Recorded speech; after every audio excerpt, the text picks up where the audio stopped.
بسیارتر در صفحه فیسبوکی ما پای چند نوشته هم نشر شد هفته پیش و بعدا روزهای بعدیش اینجا با نوبت میبینید.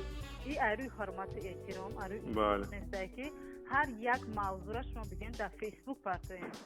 این دختر که در شعبه اطلاعات کار میکند یگان نفر از ماموریت یا رهبریت به او یگان که سفارش نداده است و از او یگان که خواهش هم نکرده است. ما میسترک است. برای خاطر می‌کنم که تابلو فیلم خودش می‌سازد. خودت ما چگونه پیچت میزنیم بیستون. کی بود که پیچت بیستون است؟ تو چند سال حق دارید برای طول؟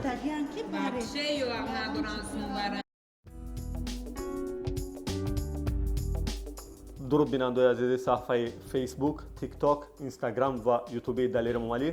امیدوارم در این دوره پاندمی و ویروسی که جهان فرا گرفته است شما خوب و خوش و سلامت و سربلند هستید. هر عزیزی را که تا امروز ما از دست دادیم روان و شاد جاشون خداوند جنت بگردانه. همدردی و چند وقت آخر ما در مورد بیمارخانه استقلال و مخصوصا در مورد تولدخانه استقلال حرف زده ایستادیم. بسیارتر در صفحه فیسبوکی ما پای چند نوشته هم نشر شد هفته پیش و بعدا روزهای بعدیش که اینجا با نوبت میبینید. خدا را شکر، درود به آفریدگار که ما شب 22 مهمان تولدخانه استقلال شدیم و صاحب پسرچه شدیم همون شب. خب دوام 3-4 روز در تولدخانه چه بحث و بررسی‌ها بود بر عوض تولد رایگانی که حکومت برای یکایک ما وعده داده است که تولد رایگان است.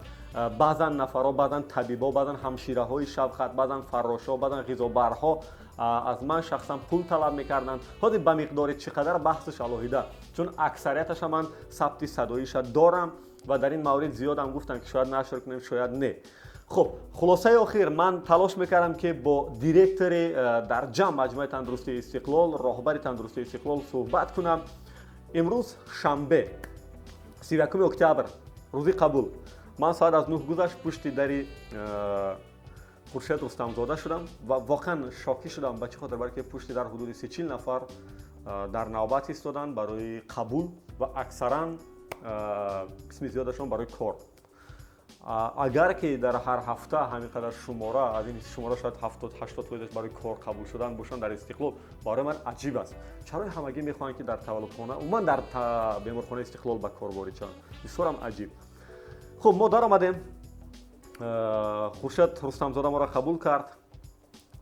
برابر وارد شدن به اتاق کاریش حقوق شناسی بیمارخانه تشریف آورد. معاون اولشون تشریف آوردند. معاونشون اومد به تولدخانه که همچون سردختوری تولدخانه پذیرفته میشن برک و حضور آوردند.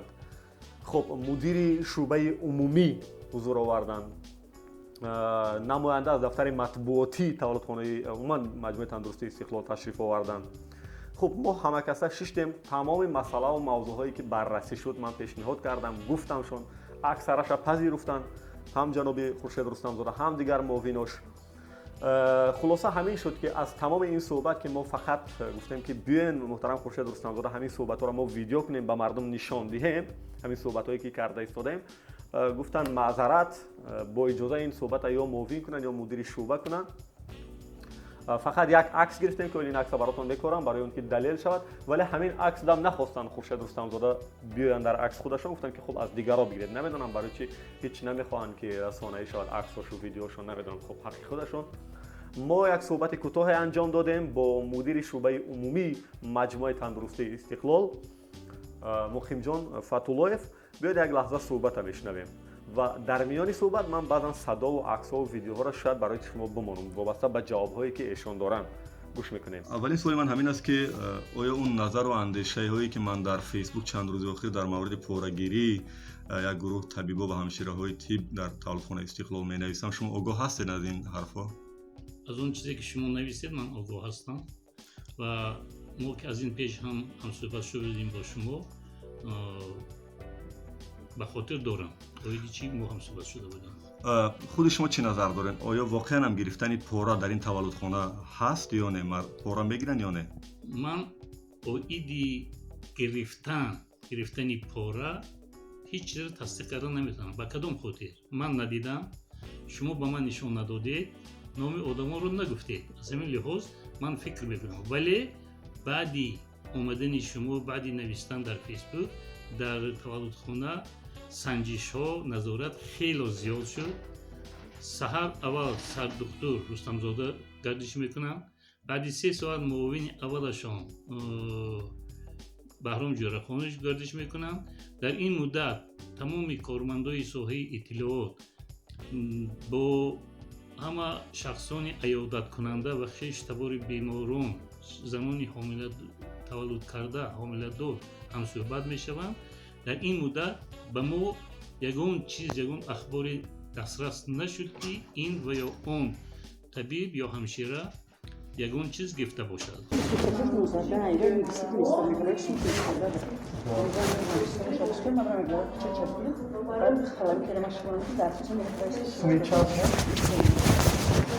چند میکنه و 20 من نه چک میکنه و 20 این اوخی گوش کماره اینا من چه بینم پیچر میزنن نه ما 20 کن شما را چک میکنیم. خب ما چه بینم پیچر تا میزنن 20 کی بود که پیچر 20 است؟ کنجا چک بیارید من برم. ما رسوم در کنیست امر ما خیلی میکنیم. نه ما دا چک بیارید ما دا چک بیارید. اون را چک نکنم ما چه دست. چه این کارو رو میکنید؟ بی پول است تولد آن کودک. امر میرم نمیدونم. ما را آتشان دکترتون من خواستم که من ببینم دکترتون ما ببینم. خیلی میرم میزنم اگر جای کسی من خیلی میزنم. نکنید این کارو را. این کارو را نکنید. مردم عذاب نچید. Mistrak arası. Burası çok hatamızdan.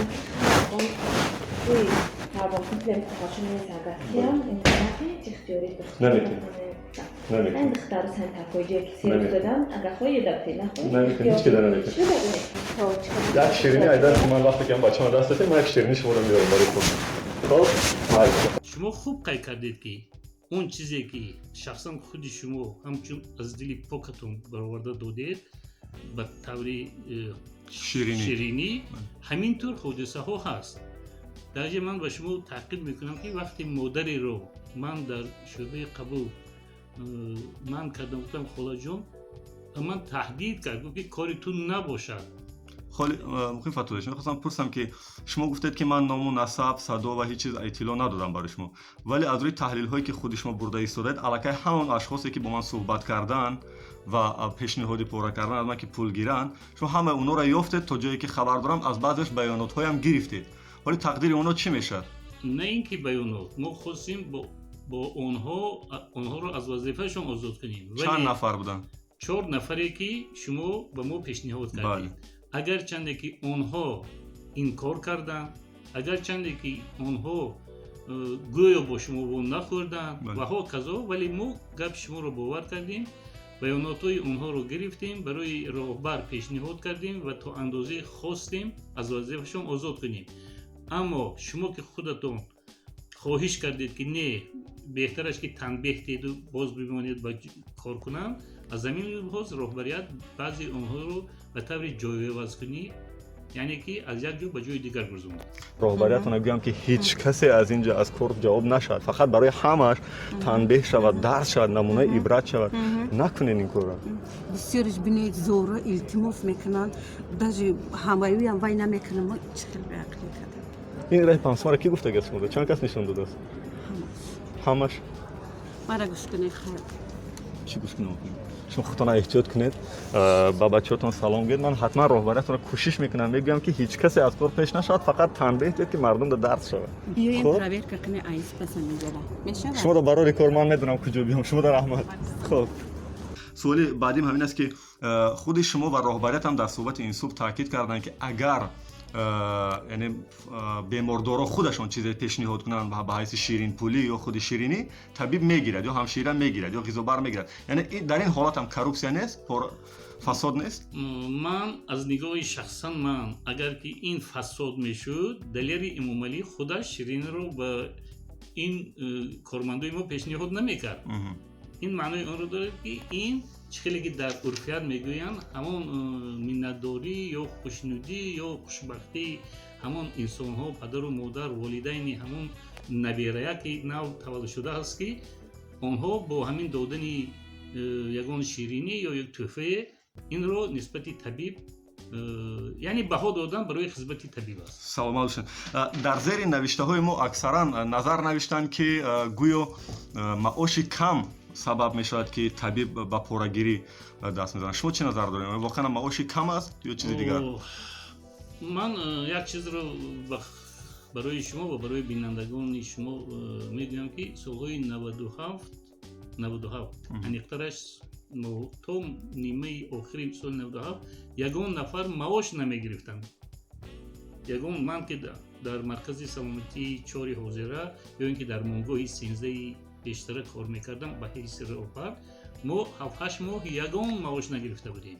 баъдан маоши мо 3 сомон 12 сомон ҳамин тариқ рафтан гирифт. дар қиёс нисбати он солҳое ки маош намегирифтанд ё ин ки 3 сомону 5 сомону 12 ва ҳоказо буд, ҳозир маошашон хело зиёд шуд. аз дигар нуқтаи назар ин маош барои зиндагӣ басанда нест. ина ҳама медонанд. барои ҳамин ман ҷавоби ин саволи шумо ҳамин аст. дар соати 10 шаб ҳаво сард ҳудуди 4-5 то 7-8 нафар модар дар берун пушти дари таваллудхона истода буданд. албатта он модароне ки мошин доштанд гоҳ-гоҳ даруну берун мешуданд, дохили мошин мешуданд, вале бисёриҳош дар берун меистоданд ва баъдан ҳам мо фаҳмидем ки фармони кадом роҳбаре буд аст ки бояд модарое ки интизори фарзандошон ҳастанд, яъне фарзандошон ҷо таваллуд мекунанд, бояд дар берун биистанд. баъдан ҳам занг задам ба вазорати тандурустӣ ба шахси масъул ки номаша намегӯям вале сабти телефониш ҳаст. اون نفر کدام یک سرداری تولدخانه را گفت، بعد همه مادرها وارد شدند. خب همین شد که فهمیدن که من یک روزنامه‌نگار روبروشون هستم و اینجا فرزنددار شدم. بعداً گفتن که تولد فرزند برای شما رایگان. ولی این همش در حالی که بعد از پست‌های تکراری من چندین نفر در صفحه شخصی من نوشتند که در وقت تولد از اونها چند سوم میگرفتند. حالی چند از این نوشته‌ها رو من برای شما اینجا میمونم ببینید. حتی از داخل خودی بیمارخانه استقلال برای ما آدم‌ها نظر می‌نویسند که واقعاً هم دکترای تولدخانه استقلال آبرو نفوذ طبیبای در جمع بیمارخانه استقلال می‌ریزانند. گفته همین گونه نظرها در صفحه شخصی من می‌نوشتند. ба фикратон чаро дар ҳамаи беморхонаҳои кишвар дар ҷамъ бештари шикоятҳо дар васоити ахбори омма аз таваллудхонаҳо сар мезанад? барои чӣ махсус дар таваллудхонаҳо бештар мардум шикоят мекунанд аз таваллудхонаҳо аниқтараш? барои он ки дар таваллудхонаҳо мардум аз хурсандию аз фарзандёбию аз лаҳҷаҳои хуби зиндагиашон ба ҳамон фаррош ё ба ҳамон санитарка ё ҳамшири тиб як чиз тӯҳфа метиҳанд ва ин дар баъдан натиҷаи шикоят мешавад. дар асл гирифтани пораро ман ба чашмам надидам ё тамаҷҷӯии коргаромои ман нашунидам ва боз такрор мекунам ки он чизе ки ҳаст яъне мардум аз дили сидқан аз худашон ба ин ё он ҳамшира ё санитарке ки ба онҳо хизмат кардааст ягон миннатдории худро баён мекунам.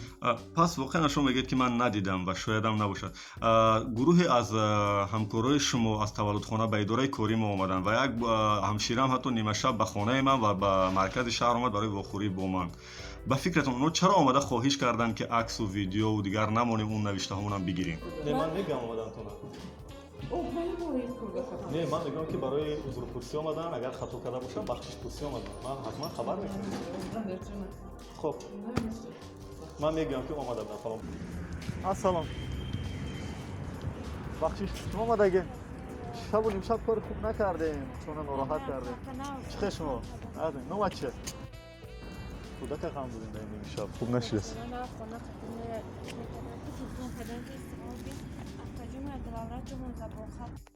دلیر جان من باز دیگر با شما تکرار میگویم که اون چیزی که به شما عیان است تو عین زمان به من عیان نیست. من از این چیزها نشنیدم ندیدم. میسترک هست. بچه خطر میکنم که توی تابعات لمتقاشون میزگستیم اینترنتی اختیاری نمیتونم. من اختار سن تفاجی که سیر دادم اگر خواهی دبتی نخواهی نمیتونم هیچ که داره نمیتونم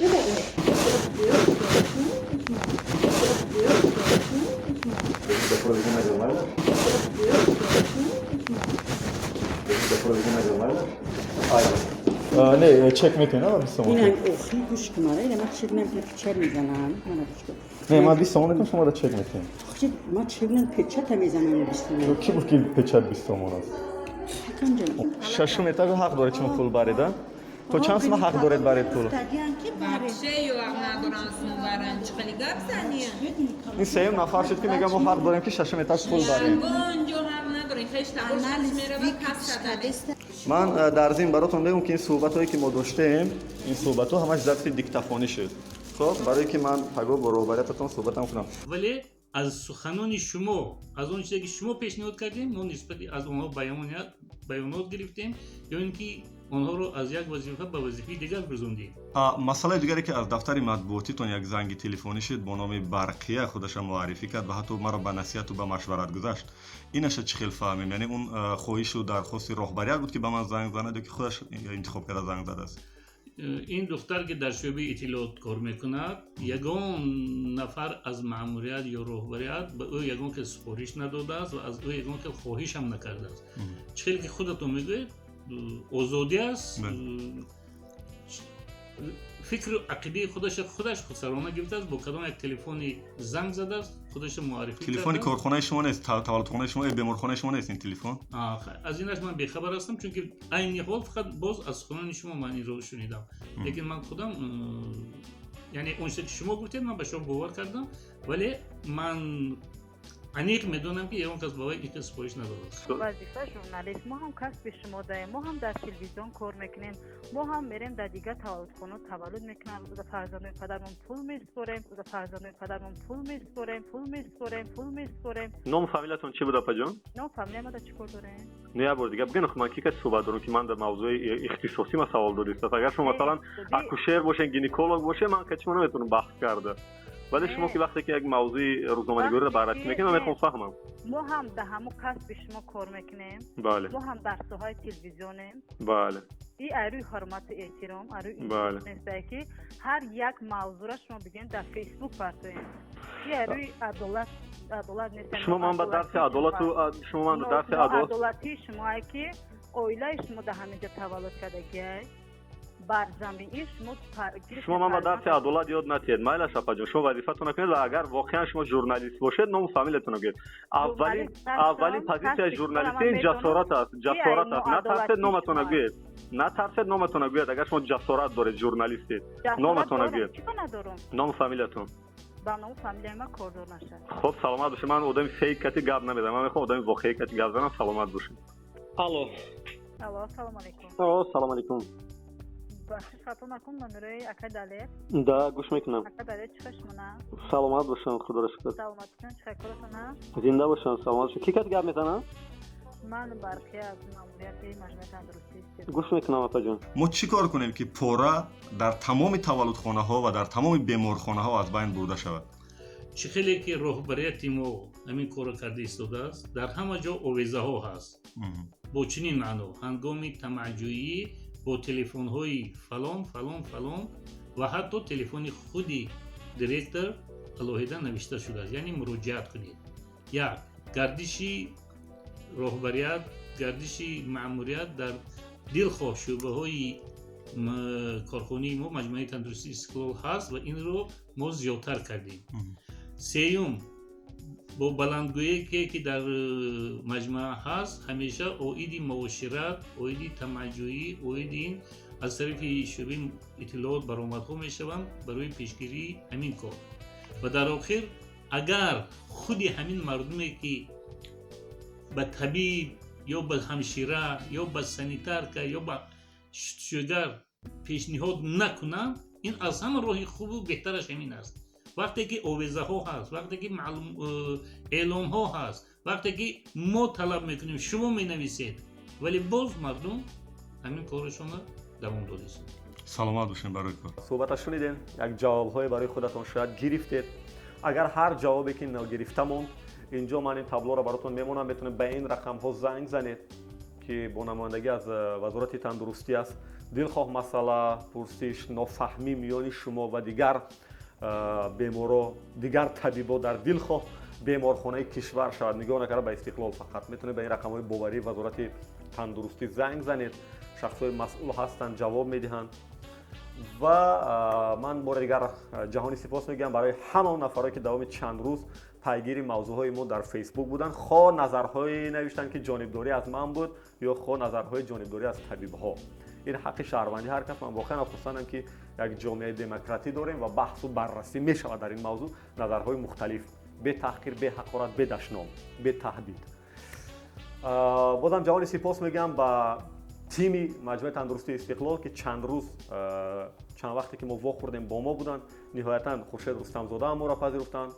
سلامت باشن که وقتشون جدا کردن که با ما صحبت کنن، حتی بیرون از دوربین و بیرون از ثبت صدا هم باشد. امیدوارم که طبیب‌های واقعی که این شب روز واقعا جان نثار کرده ایستادن، یعنی با مرگ دست و بگیره بونن، ما احساس میکنیم هر روز میفهمیم یک خبری مرگ متاسفانه از این کووید و کرونای بدبخت. واقعا من پیش شما سری تعظیم فرود میارم و این تفکری واقعا برای شما از طبیبای واقعی که در همه سمت نگاه نکرده بودن که شما با این بیماری با این ویروس مبارزه بردید با دل خواه سمت دیگر. برای شما درود طبیبای واقعی. نیست بود گدا طبیب ها که این کلمه خیلی بدشون آمده است، برابر شنیدن این کلمه میرنجن دیگه اکثر طبیب هایی که در استقلال هستن. نیست بود گدا طبیب ها، زنده بود طبیب های واقعی. نیست بود کرونا، زنده بود صلح ثبات آرامش در روی دنیا و در تاجیکستان ما. اگر ویدیوهای ما که اکثرا ویدیوهای اجتماعی است خوشتان میآید، دیگر ویدیوها را هم ببینید، تگمچه عالی مانید. خوشتان نآمد تگمچه پایین بمانید، نظرهای تحلیلی و انتقادی بنویسید. به حقارت به دشنام که ما توانیم در یک جایگی یک جامعه دموکراتی پیشرفته داشته باشیم. دلیر امام علی بودم. خودتان احتیاط کنید. پدرود.